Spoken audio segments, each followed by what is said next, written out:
Nayaswami Padma, and I'm here today.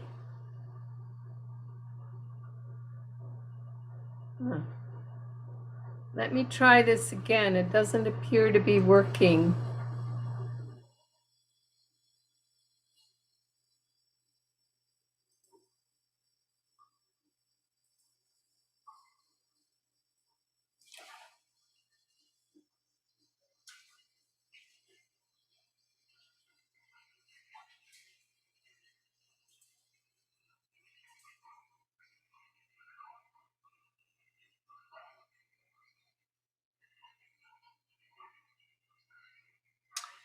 Well, now it says it is working. So hopefully this is going live.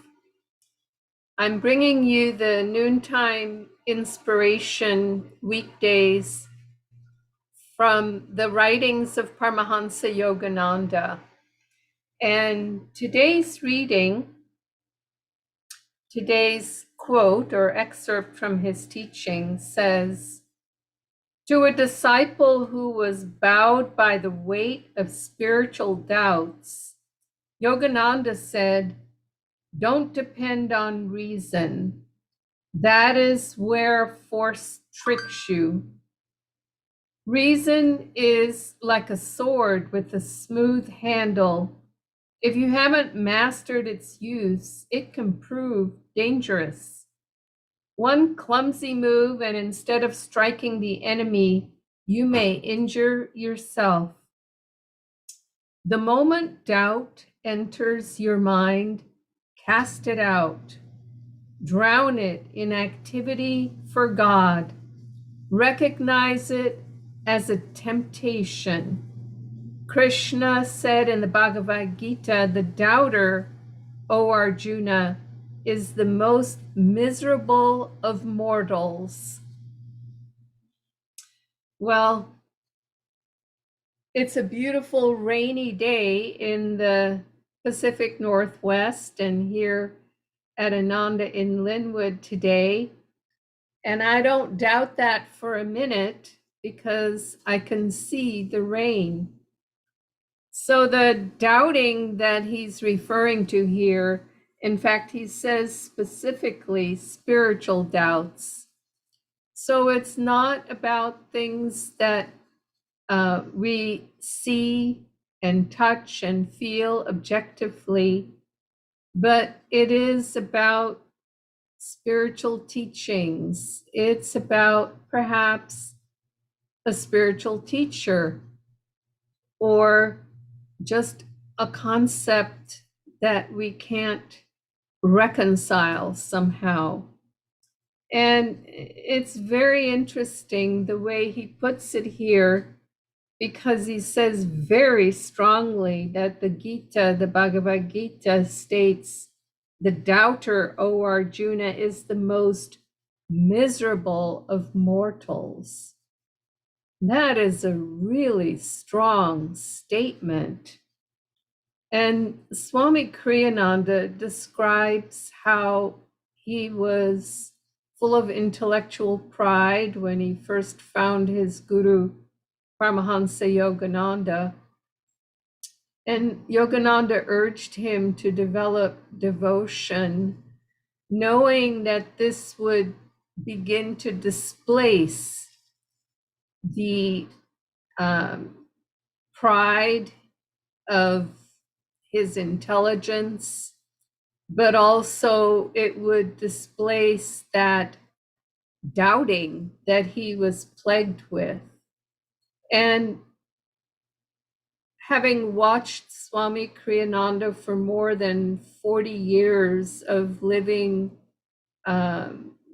with him, and by that I mean near him, and following his guidance on the teachings of Yogananda, I watched that doubt melt away in his life. In fact, it had melted away really by the time I even knew him, because it was after Yogananda's passing. And I know I've experienced some doubt in my life, and I've experienced it in friends around me. And I can see why it takes us down, why it is the most, makes us the most miserable of mortals. Because if we can't cling to our inspiration, if we can't put aside the senses, it is, after all, only the senses that we sort of relate to the world around us. And if we can't see it, if we can't touch it, if we can't taste it, well, then it doesn't exist.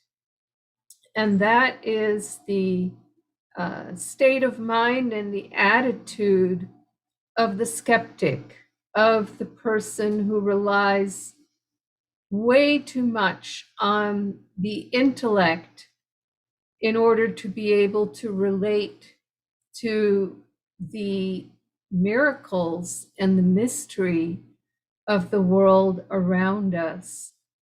When the body dies and it is lying there inert, and clearly the soul, or however one wants to put it, the essence of who we are, has fleeted, it has disappeared, and all that remains is just that physical body.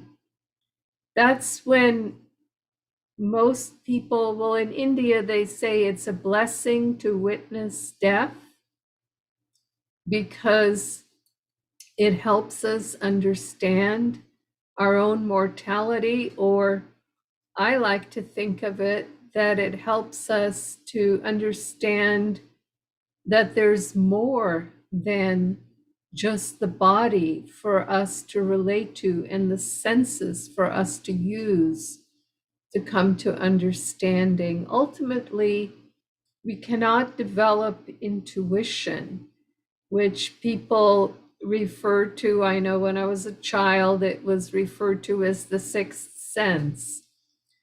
But we cannot develop intuition, which is the hallmark of the spiritual life, unless we're willing to not get rid of our intelligence, but to hold it in abeyance, to hold it and be able to say to ourselves, I don't yet understand this.